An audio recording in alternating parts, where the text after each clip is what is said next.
በሃጫሉ ላይ የሚሰራ ሌላ ድራማ ሃጫሉ ሁንዴሳ ባለቤት ናት። መገደል በማስመልከት እሱን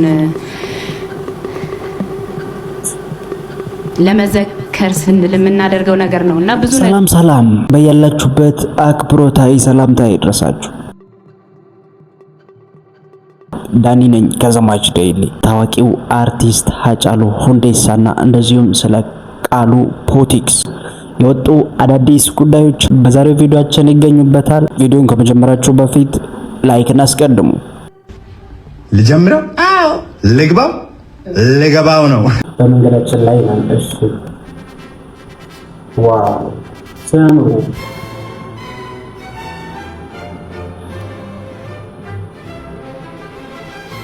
ሽውበት ማለት ነው። በቃ ሽበት ሽውበት የሚባለው እንደዚህ አይነት ቦታ ነው። አይታችኋል? ግሬስ አለ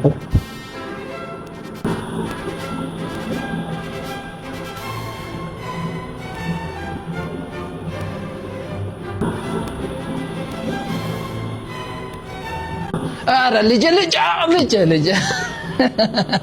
ዘይት አተልን ገዛ የሰው ልብ መስረቅ ሁሉ ጊዜ ትንሽ ዘይት እዚህ ጋር ወጥ አረጋሽ እንዴ በኋላ ምን ነው በጆግ ዘይት አስባችሁታል? የምን ዘይት ነው የሚያወሩት ጋሺ? እያየሁ ነው። ኧረ ተው እንዴ! ይሄ እኮ ማለት የደም ጠብታ ማለት እኮ ነው። ለዛ ነው በቃ ቤት ፈልግ በቃ ከጎረቤት ጋር መኖር የማይችል በቃ አሻምጡት። ተው በቃ አምጡት። አይ ተው በቃ ተው እንዴ እዙትም ይዘው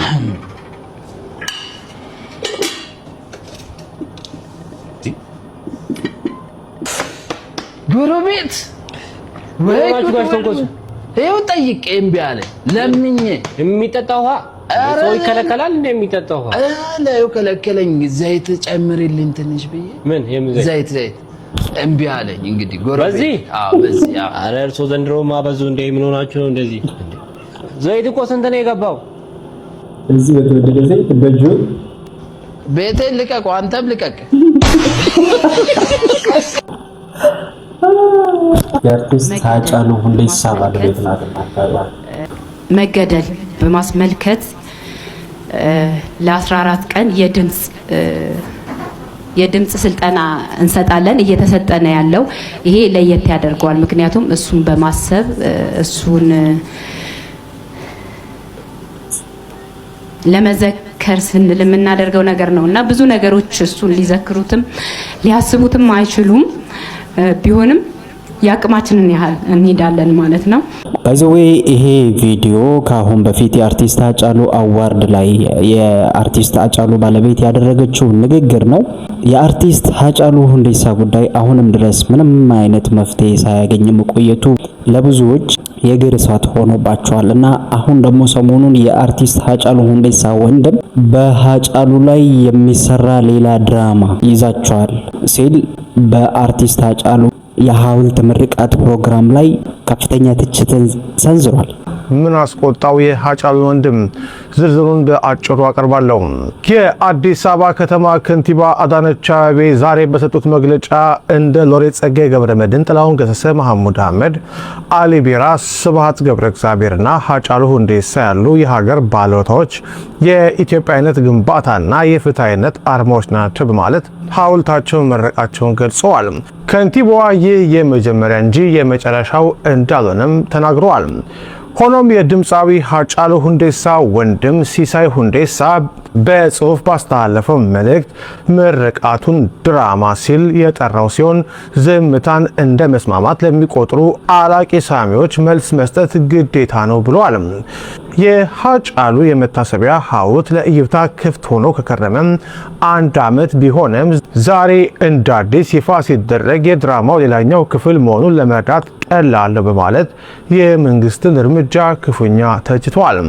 አንዳንድ ነገሮችን በዝምታ ማለፍ ተመራጭ ቢሆንም ዝምታን እንደ መስማማት ለሚቆጥሩ አላቂ ሳሚዎች በተገቢ ቦታና ጊዜ መልስ መስጠት ምርጫ ሳይሆን ግዴታ ነው ያለው የሃጫሉ ወንድም ሲሳይ ሁንዴሳ ለአመታት ለቁጥር አዳጋች የሆኑ ስህተት ብቻ ሳይሆን ፍጹም ነውር የሆነ የቅርብ ነን ከሚሉ መድረክ ላይ ብቻ እስከሚያውቁት ግለሰቦች ወዳጅ መሳይ ገዳዮች ብዙ ታዝበናል። እውነት ለመናገር እስከ ዛሬም ምንም ላለማለት የወሰንኩት በስሙ የሚደረገው ነገር ልክ ሆኖ ሳይሆን ከጀርባ ያለውን ፍላጎት ስለምረዳ ጭምር ነው። ከዚህ በኋላ ግን የእሱን ክብርና ማንነት በሚመጥን መልኩ ግልጽና የማያሻማ መልስ መስጠት አስፈላጊ ሆኗል። እንዲህ እንደ ዛሬው የድል ማግስት ጀግናዎች ከመብዛታቸው በፊት የወንድነት ጥጉ ከማይደርሱበት ስፍራ አርቀ መስቀል በእጅን እንጂ ጊዜ ክፉ ነው የሚሆነውን የገዛም ቆዳው የጠበበውን ቤት ይቁጠረው ብሏል። የሆነ ሆኖ ከግድያ ማግስት ይገነባል የተባለው የመታሰቢያ ሐውልት ከዓመታት በኋላ በቀጠለው ድራማ ለእይታ ክፍት ሆኖ የከረመ አንድ ዓመት ቢሆንም ዛሬ እንደ አዲስ ይፋ ሲደረግ የድራማው ሌላኛው ክፍል መሆኑን ለመርዳት ቀላል ነው። ከምንም በላይ አንተን ላጣ ሰው ሁሉ ነገር ተራ ነውና በትክክል አንተን አውቆ የተረዳ የሚገባን ሐውልት በልቡ አኑሮ ስለ ፍትህ ብቻ ቀን ይቆጥራል ሲል ተናግሯል። ሃጫሉ ፑቲክ ወደ አሜሪካ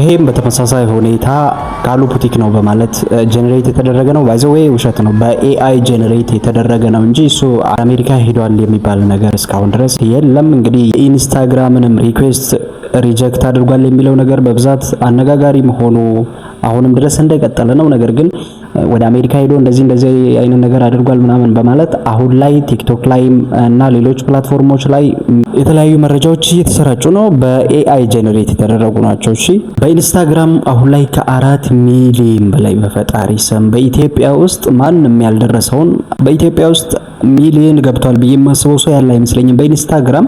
እስቲ የምታውቁት ካለ ከታች ኮሜንት ላይ አስቀምጡልኝ። እና 4 ሚሊዮን ከዛ በላይ ማለፍ ችሏል። ሃጫሉ ፑቲክ ሀገራችንንም በተለያየ መንገድ እያስጠራ ይገኛል። አሁን ላይ ለሃጫሉ ፑቲክ መልካም እድልን ተመኘውለት በዚሁ እግረ መንገዴን የዛሬውን ቪዲዮአችንን እኔ እዚህ ጋር ለማጠናቀቅ ተገድቻለሁ። እናንተ ደግሞ ሀሳብ አስተያየታችሁን ከታች ኮሜንት ሴክሽን ስር ታስቀምጡልኛላችሁ። በሚቀጥለው አዲስ ቪዲዮ እስከምንገናኝ ድረስ መልካም ቆይታ ተመኘው። ሰላም ለሀገራችን።